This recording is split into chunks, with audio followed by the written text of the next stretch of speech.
Hi, good evening. So, this is another um, video that I created. So, we discussed in this video basic Azure ETL pipelines. So, let's start.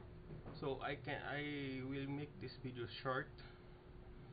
That's why you can play again and again the video for review. So, I will start now. So I have a premises that I have three database: uh, MongoDB, PostgreSQL, and Microsoft SQL Server. So MongoDB usually is a light database that usually support web applications. So it's an open source database. So PostgreSQL is an open source database also that has considered also most of this developer well known as the fastest database in the industry. So in accuracy, so in terms of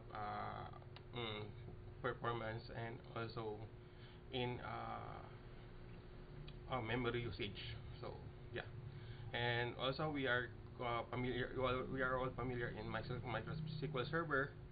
Then these three premises are stored in the Azure Data Factory.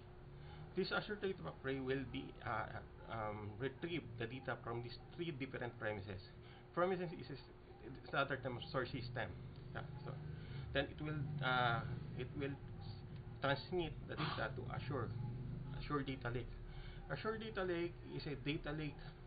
Uh, just imagine a big lake consists of a wide range of data, similar to big data, but much bigger in big data. Big data is a river, but data lake is a wide range of data resources. So I created a three different approach that has been used at the Azure Data Lake.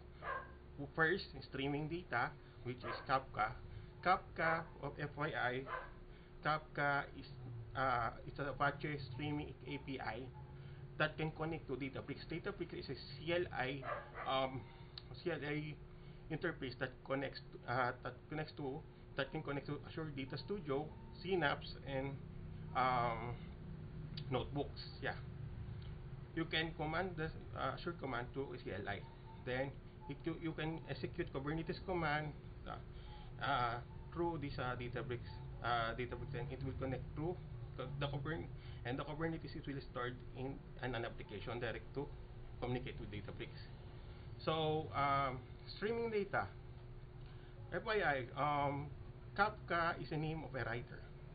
So that's why Apache named it Kafka, because the developer of that ideology was to be um, in naming it this API streaming data API streaming, name it Kafka as respect to a writer named Kafka. Okay, so just additional info. So streaming data. So from Azure Data Lake, streaming data. So I'm assuming this is streaming data because it's return Apache Kafka to Databricks. Then it will be connected to Kubernetes, which is the application stored. So Kubernetes is another technology of Azure similar to Docker. Yeah. So it's a storage. By the way, Azure is category in three services: presentation, application, and services.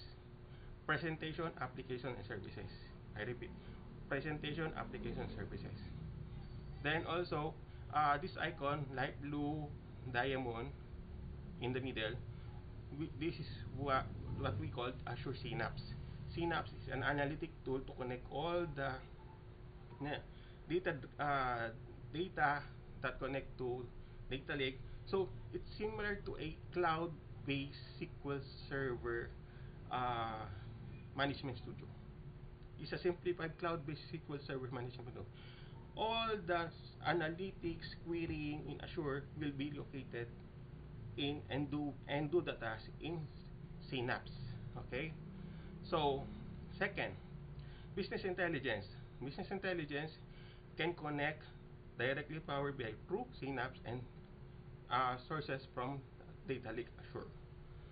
So, example, I need to have a report of attendance of all my employee. Example, I'm company owner, so I need to have a dashboard report of an 300 employee from different department, which is approximately 60 department, through a dashboards and with the metrics of per weekly. Per weekly. So, how do you pull that report?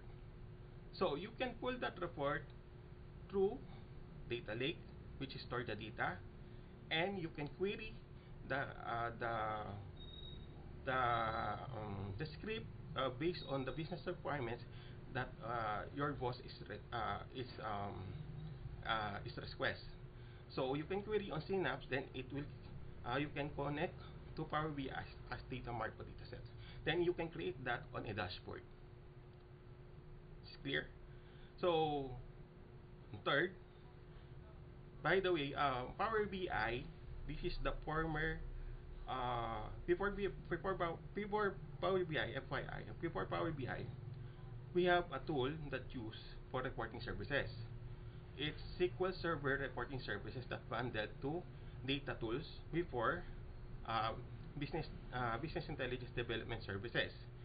Then after that, on the SQL Server 2012, they created, they segregate the SSRS, SSIS. They created SQL Server data tools. So once you install the SQL Server 2014, you will install only the SQL Server Management Studio. Then it will download separately the SQL Server reporting services. After that, Microsoft decided to have a powerful tool to replace the SSRS. That's come up the Power BI. That's the full story of Power BI, how they created. And also the third, this is the video that I demo before in my first video. So data science. So data science can apply also in Azure ETL pipelines. So from Synapse, sorry, I forgot to move the cursor. So from Synapse, it will move to CSV. So all the data that you can retrieve, you can export as CSV. Then the CSV will be connected to pandas by DataFrame. So you can extract the CSV to pandas for data science and analytics. So if you have questions in this one, just email me jpm205@hotmail.com.